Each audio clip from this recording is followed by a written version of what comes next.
ನಮಸ್ಕಾರ ಸ್ನೇಹಿತರೆ. ಅಣ್ಣ ತಂಗಿ, ಅಕ್ಕ ತಮ್ಮನ ಪ್ರೀತಿ ಮತ್ತು ರಕ್ಷಣೆಯ ಸಂಕೇತವಾದ ರಕ್ಷಾಬಂಧನ ಹಬ್ಬವನ್ನು ಪ್ರತಿವರ್ಷ ಶ್ರಾವಣ ಪೂರ್ಣಿಮೆಯಂದು ಆಚರಿಸಲಾಗುತ್ತದೆ. ಆದರೆ ನಿಮಗೆ ಒಂದು ಕುತೂಹಲಕಾರಿ ಪ್ರಶ್ನೆ ಇದೆಯೇ? ವಿಶ್ವದ ಮೊದಲ ರಾಖಿಯನ್ನು ಕಟ್ಟಿದ್ದು ಯಾರು?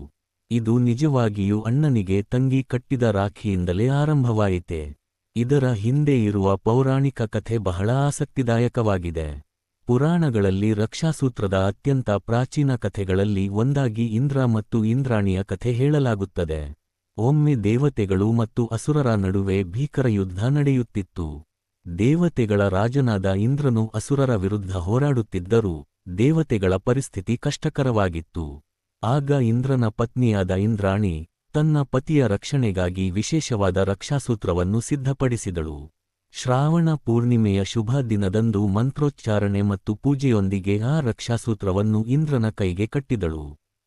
ಈ ರಕ್ಷಾಸೂತ್ರವು ಇಂದ್ರನಿಗೆ ಧೈರ್ಯ ಮತ್ತು ರಕ್ಷಣೆಯ ಸಂಕೇತವಾಯಿತು.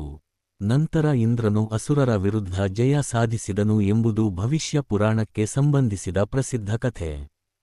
ಹೀಗಾಗಿ ಈ ಪೌರಾಣಿಕ ಪರಂಪರೆಯ ಪ್ರಕಾರ ಮೊದಲ ರಕ್ಷಾಸೂತ್ರವನ್ನು ಇಂದ್ರಾಣಿ ದೇವರಾಜ ಇಂದ್ರನಿಗೆ ಕಟ್ಟಿದಳು ಎಂದು ಹೇಳಲಾಗುತ್ತದೆ. ಆದರೆ ಕಾಲಕ್ರಮೇಣ ರಕ್ಷಾಸೂತ್ರದ ಅರ್ಥ ಮತ್ತು ಆಚರಣೆ ವಿಸ್ತಾರಗೊಂಡಿತು. ಮಹಾಭಾರತದ ಪ್ರಸಿದ್ಧ ಕಥೆಯಲ್ಲಿ ದ್ರೌಪದಿ ಶ್ರೀಕೃಷ್ಣನ ಗಾಯಗೊಂಡ ಬೆರಳಿಗೆ ಬಟ್ಟೆಯ ತುಂಡನ್ನು ಕಟ್ಟಿದಳು ಎಂಬ ಪ್ರಸಂಗವು ರಕ್ಷಾಬಂಧನದೊಂದಿಗೆ ಸಂಪರ್ಕಿಸಿ ಹೇಳಲಾಗುತ್ತದೆ. ಇದರ ಸಂದೇಶವೇನು? ರಾಖಿ ಎಂದರೆ ಕೇವಲ ಒಂದು ದಾರವಲ್ಲ.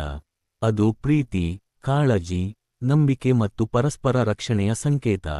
ಇಂದಿಗೂ ಸಹೋದರಿ ಸಹೋದರನ ಕೈಗೆ ರಾಖಿ ಕಟ್ಟುವಾಗ ಅವನ ಆರೋಗ್ಯ ಮತ್ತು ಸಂತೋಷಕ್ಕಾಗಿ ಪ್ರಾರ್ಥಿಸುತ್ತಾಳೆ. ಸಹೋದರನು ಕೂಡ ಅವಳಿಗೆ ಸದಾ ಬೆಂಬಲವಾಗಿ ನಿಲ್ಲುವ ಭರವಸೆ ನೀಡುತ್ತಾನೆ. ಹಾಗಾಗಿ ರಕ್ಷಾಬಂಧನದ ನಿಜವಾದ ಅರ್ಥ ನಮ್ಮ ಪ್ರೀತಿಯ ಬಂಧ ಯಾವಾಗಲೂ ಗಟ್ಟಿಯಾಗಿರಲಿ, ನಾವು ಒಬ್ಬರಿಗೊಬ್ಬರು ಬೆಂಬಲವಾಗಿರೋಣ ಎಂಬುದಾಗಿದೆ. ಹಾಗಾದರೆ ಸ್ನೇಹಿತರೆ, ವಿಶ್ವದ ಮೊದಲ ರಾಖಿ ಇಂದ್ರಾಣಿಯಿಂದ ಇಂದ್ರನಿಗೆ ಕಟ್ಟಲ್ಪಟ್ಟಿತು ಎಂಬ ಈ ಪೌರಾಣಿಕ ಕಥೆ ನಿಮಗೆ ಗೊತ್ತಿತ್ತೇ? ಈ ಕಥೆ ಇಷ್ಟವಾದರೆ ವಿಡಿಯೋವನ್ನು ಲೈಕ್ ಮಾಡಿ, ನಿಮ್ಮ ಕುಟುಂಬದವರೊಂದಿಗೆ ಶೇರ್ ಮಾಡಿ ಮತ್ತು ಇಂತಹ ಅದ್ಭುತ ಪೌರಾಣಿಕ ಕಥೆಗಳಿಗಾಗಿ ನಮ್ಮ ಚಾನೆಲ್ನು ಸಬ್ಸ್ಕ್ರೈಬ್ ಮಾಡಿ. ಧನ್ಯವಾದಗಳು.